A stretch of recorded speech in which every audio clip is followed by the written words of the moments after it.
So till now, we have seen this one program that we've executed. We've seen the output. We have seen some basic level explanation of how to write this program. Basically, it has a class, it has a function, it has a print statement. So, and we saw how to write this in the syntax, right? So, let's now in any given program, uh, you would not only be printing something, right? You will not only be printing strings. So you will need to compute something, you will need to store something. So let's see how all those concepts are handled in Java. Now let's take a small example to understand things better. Let us say I want to write a program which can calculate the average marks obtained by a student. So let us say the student now, so we want to find average marks of obtained by a student, right? And we want to print this, right? Now, as we know, the marks in general.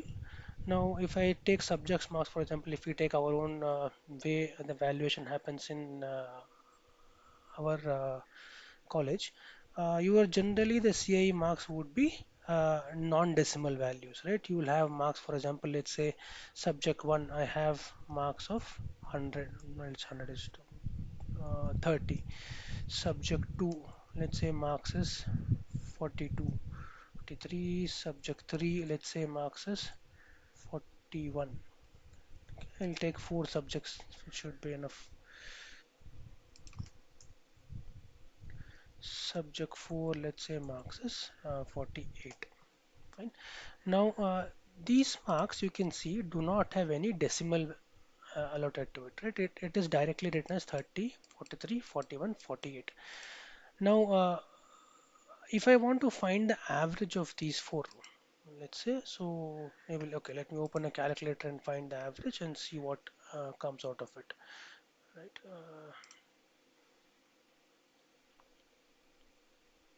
So 30 plus 43 plus 41, sorry, 30 plus 43 plus 41 plus 48, right? So I get 162 as the total, divide by 4, I get 40.5. So average marks is 40.5, right? Now, when we look at this, the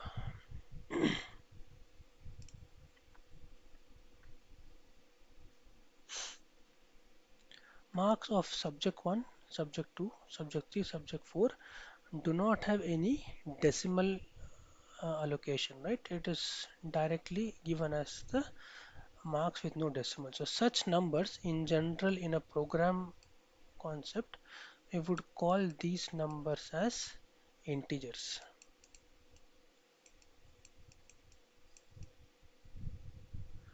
right? So in with respect to Java, in short, we call it as int, or in most programming languages, we will call this as int, right? So integers are what? Basically numbers which do not have, so any number could be 30, could be 100, could be 500, could be 1000. Any of these numbers which do not have a decimal point are called as integers. Now there is a limit to this. We'll look into that very soon, but in general, we will call any of these numbers which do not have any floating point allocation to it are called as integers. Now on the other hand, this number what we saw, the average, has a decimal point, right? It's a decimal number. So these numbers are called as floating point numbers, and they are termed as float itself in the language also. Fine. Now, the floating point numbers are always numbers which will have some decimal point allocation to it, right? So the floating point in general would be 1.4, 4.5, 6.8, anything, 1.4444, any value which has any decimal allocation to it would be a floating point number, right? Now, whose marks are these, right? If I want to have the student's name along with it, right? So let's say name would generally be a set of characters, right? So let's say the name is XYZ, right? Now, whenever we have a sequence of characters like this we would call it as a string, right? Sequence of characters called generally string is a slightly advanced data type, but this is very common nowadays with our high level languages. So this is a string. Now let us say I add to this the semester. Right? Now generally semester would be a, single character first. Let's say I say fifth semester. Just to make it a single character value, I'll call it as fifth semester. So this five that we see here, which is having only one character, this would be called as a char or character variable. So when I combine multiple characters together, it becomes a string, right? So any value which is having a single character is called as the char. All right. Now, other than this, you have Boolean. We'll come to Boolean a little later. Fine. Now, these things that I say subject 1 marks is 30, subject 2 marks is 43. Now, this value of 43 allotted to subject 2, right? So whenever I want to access this 43, I will say give me the marks of subject 2. I will get the value of 43. If I say give me the value of subject marks of subject 3, I will get the value of 41. Now remember the program that we are writing is going to be stored in a computer, right? So how does the computer create this relation that subject 2 marks is 43, subject 3 marks is 41? How do we make sure that in the program we are able to create this relation? So when that's where the concept of variables come into picture. So what we do, we create a variable. When a variable is basically a name in which I want to store a value, right? So I am the name is subject 1. Inside the value allotted to subject 1 is 30. So whenever I say marks in subject 1, I will get this 30. Marks in subject 2, I will get 43. So in the program, we create something called as subject 1 and we'll call this a variable. We call it a variable because the value can change. When the student name changes, this value can change to something else, right?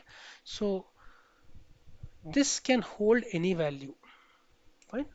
But value of what type? Is it going to hold value like this set of characters? Is it going to hold a value which has a decimal point? Is it going to hold a value which has a single character? Or is it going to hold a value which is a integer number? So that has to be informed to the program or the compiler in general that subject 1 as a variable is expected to store a value of type integer, float, char or string. What is it going to store? Right? So whenever I say I want to store something, I will create a variable. Internally, the variable is allocated a memory space. A memory space to understand could be assumed as a simple box into which you will place this value. A box in which I can place the value 30. The name of the box I am calling it as subject 1. Right? So this is the memory in which the value allotted to this variable is stored. This becomes the name of this memory space, right? So the how much space is given or how big this box is going to be is decided by what is the type of data it is going to store. Is it going to store integer? Is it going to store floating point? Is it going to store character? Depending on what is the type of data I'm going to store, based on that, the size of this box or size of memory is going to change. Right? So let's see how Java allocates the memory or how much space Java gives to different variables of this sort and how it is used in the program, right? So I hope the concept of variable is clear. Basically, variable is you can call it as a placeholder where you are going to store some value. So a variable is a placeholder to store values. Basically, whenever we want to store data in a program, we are going to make use of variables. Now, data could be a number, could be a floating point number, could be a string, could be a character, or could be a true false value, which we call it as a Boolean. Right? Now, this name that we use for this variable, what we have used here, can be any combination of characters, only restriction being that it can't start with a number. So I can't have a variable called as one subject. This will not be allowed. Alright. So I can have start with an alphabet, and after that, after the first alphabet, I can have anything else inside this. No special characters other than the underscore. So I can have S underscore something. I can start with an underscore, that is okay. Or I can have underscore in between somewhere, that is okay. I can have numbers as part of the variable name as long as it is not the first character, right? That's the only restriction you have for the subject for the variable name. Now, what does Java support when you talk about variables? Now, variables could be one possibility is it can be integers. Now, integer are four different types in Java. Basically, depending on how much is the memory you require for storing that number. So if I say my integer is only a byte, that means I only want 8 bits to store it. 8 bits I can maximum store minus 128 to plus 127. This is plus 127. So this is the range of numbers I can store it.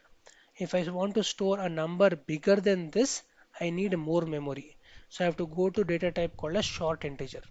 Short integer has 16 bits of memory space. The number range is this.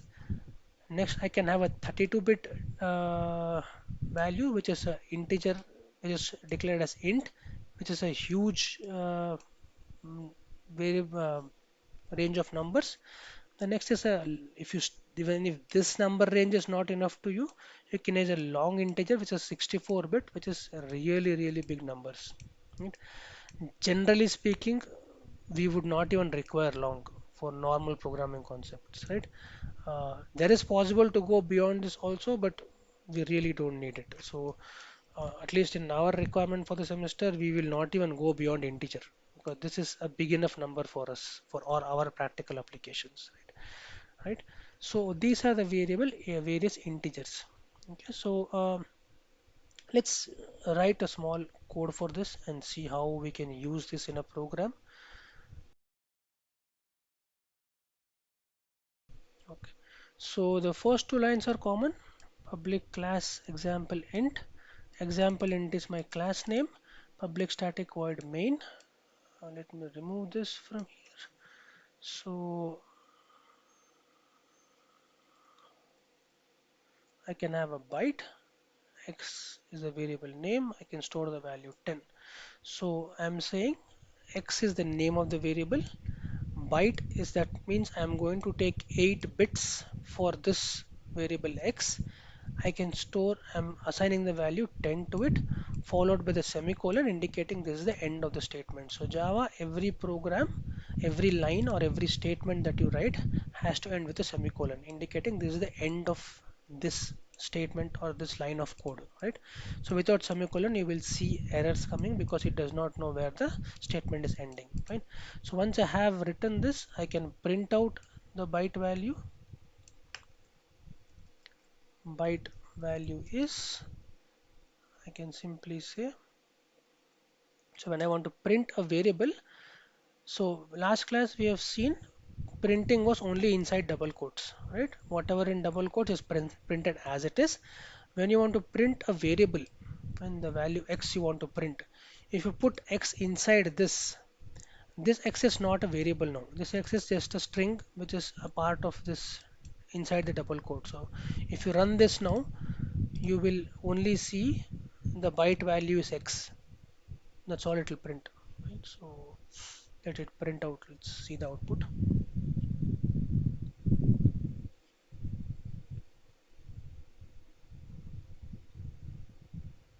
So you can see only this. X is not being treated as the variable that we have here. It is being treated just as a character, which is inside this double quote. So when I want to print a variable, I will have to take the variable out of the double quotes, add a plus symbol, that is byte value is uh, to this string. I'm going to add the variable x. So now x is outside the double quote, so x is taken as this variable now. Fine. So if I run this program now, instead of printing the value x as it is, it will print the value that is stored inside x. So you can see the byte value is 10. 10 came from here. Right? Now remember the limit of x. It cannot store more than 128 because it is a byte value. So if I, let's say, I try to store 132, so you can immediately see that it is marking it as in red.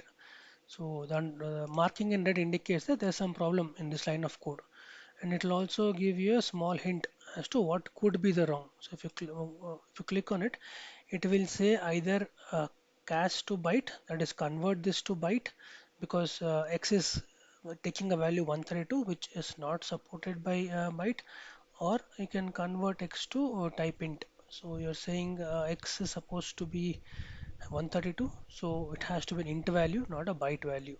So you can, for now, we have not seen what casting is. So we'll say, let us say migrate it to int. So we'll say which is a int value. Right? So once I say it is int, it can take the value. Now, instead of int, I can also call it as short. Fine. Because if you look, remember the types of integers, I can have byte, I can have short, I can have int, then I can have long. So short can take a value of 16 bit, right?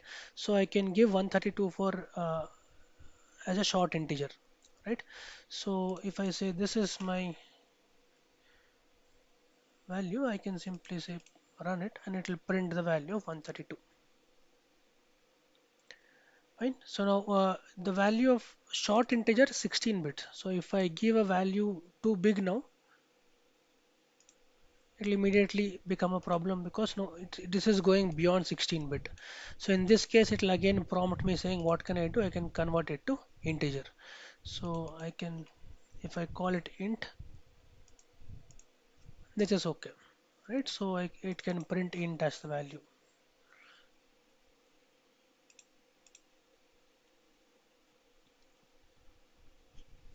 right?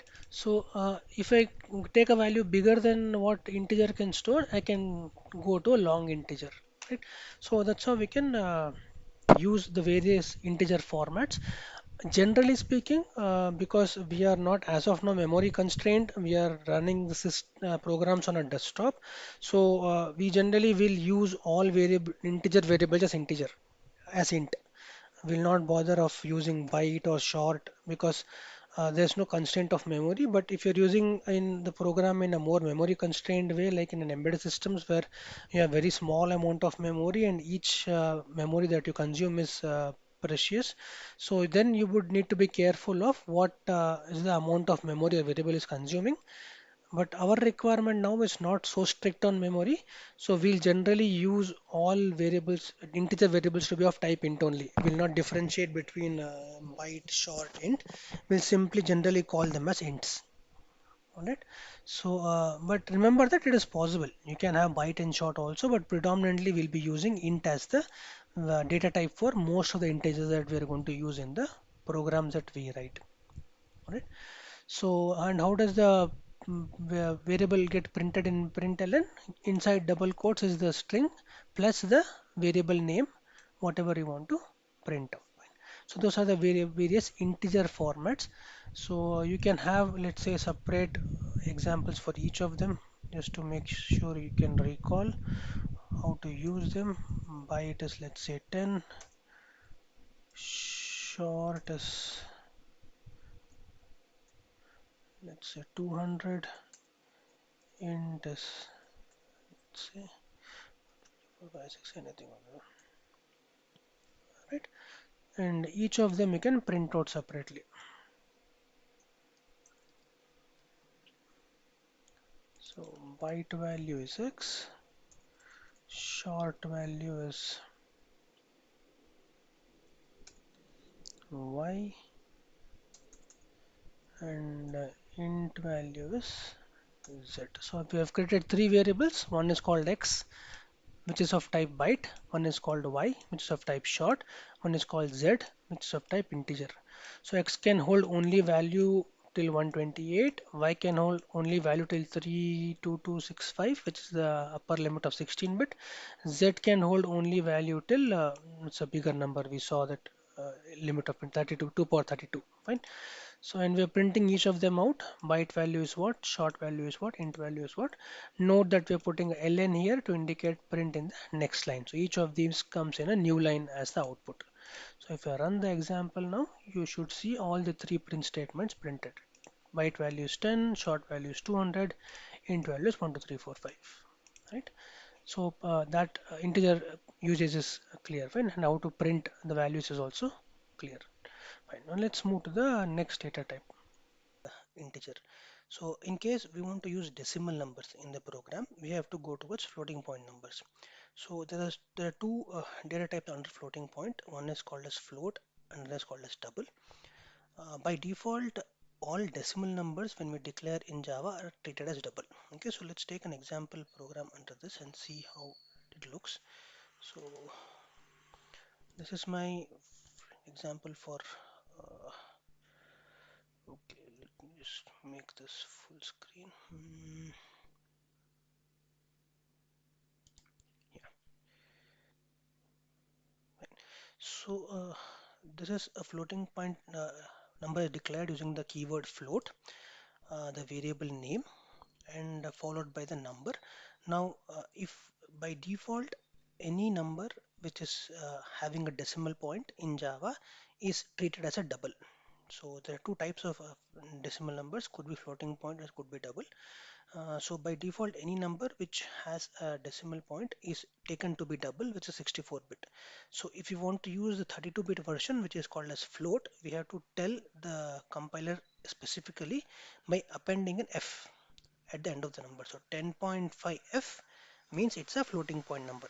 So if you don't give the F at the end of the number, any decimal number, it automatically treats the number as a double. This is a 64-bit number. So not giving an F and calling it a float becomes a error because float is only 32-bit and double is 64-bit. So you can't assign a 64-bit number to a 32-bit number, right? So either you have to call this double if you are having a decimal number or append F at the end of the number. And this is what generally is preferable because unless until you know that you require a bigger number, 64-bit number, preferably we would want to use a 32-bit number because memory consumed by the program will be optimal, right? But in case you do need a bigger number where you know you require 64 bits to store the number, you can use the double as the data type, variable name, and whatever value you are going to assign to it. So how do we print it out? System.out.println, add a string. So we have put the string as floating point numbers are plus symbol and simply put whatever variable you want to print. Fine. So there's no percentage of that we are using here. It's a print ln which converts the variable into a string. So you can see the result here. Floating point numbers are 10.5 and 20.0, which we assigned here. All right. So that's the decimal numbers or floating point numbers available in Java. The next type of data is character data type. Now, traditionally, C uses character to be a single byte number or 8-bit number. In Java, it's a 16-bit number which is coded using Unicode. The reason being that Java supports almost all languages available across the world. So, the basic support for almost any language that you can think of is present in Java. So, to support so many languages, you require a bigger uh, mem data on bigger by bit size for the characters. So that's why it uses a 16-bit value for character. Fine. So let's take an example for that. Let's see what open the. Okay.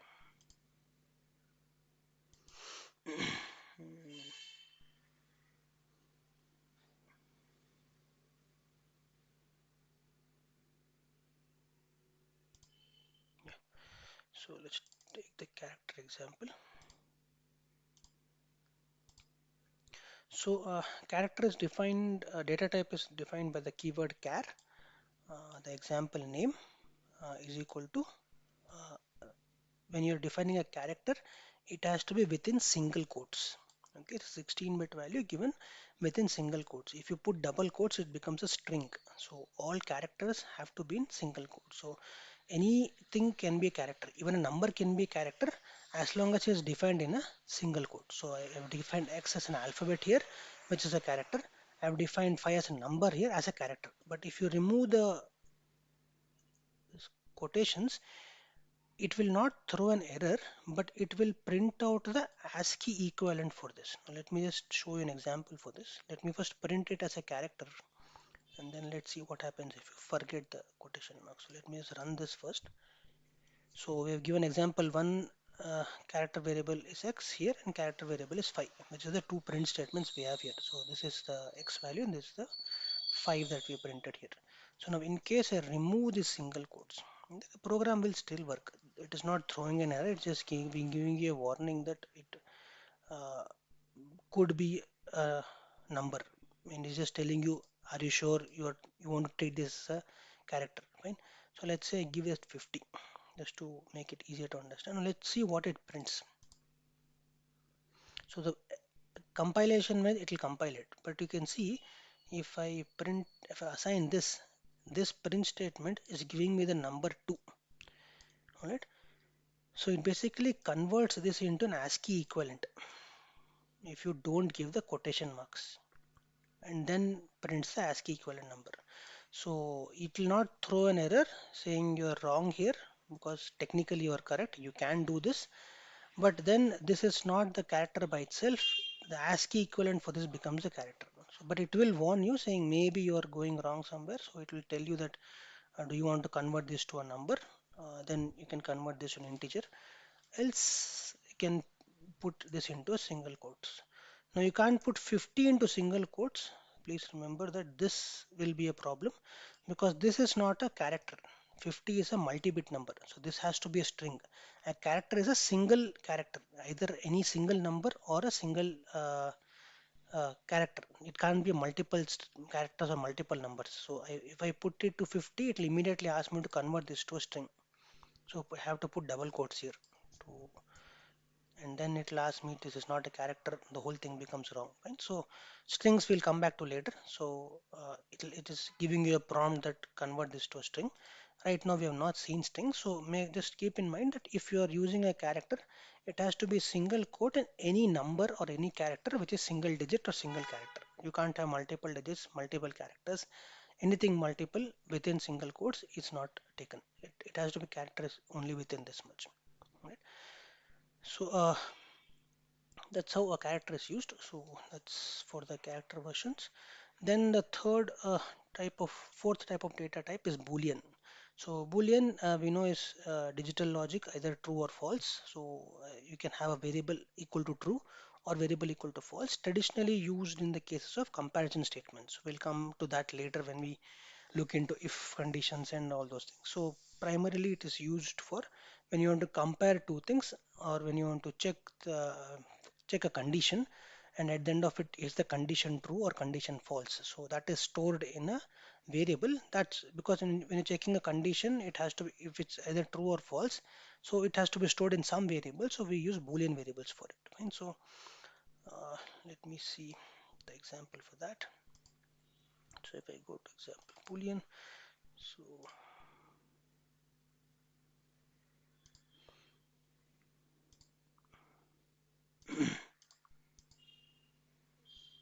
okay, it's not going.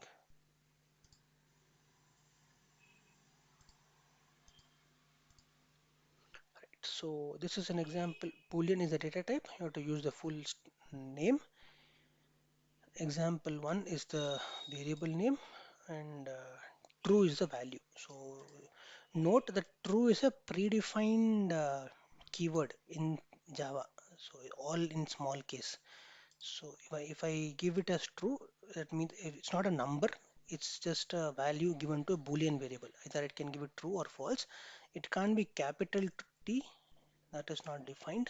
So it becomes red because it does not know what capital T true is. It only knows small t true. Alright, so Boolean example one, true. You print this out, it'll print true here. So value of example one is, you can just run the code and see what we get as output. Well, if example one is true, and that's only possible. So you can other than that, you can assign false to this. Again, small case, both knows. So either you can have true or false. Only two things are possible for Boolean. You can see the result here. The value of example one is false. So those are the four basic or primitive data types that Java supports. Right?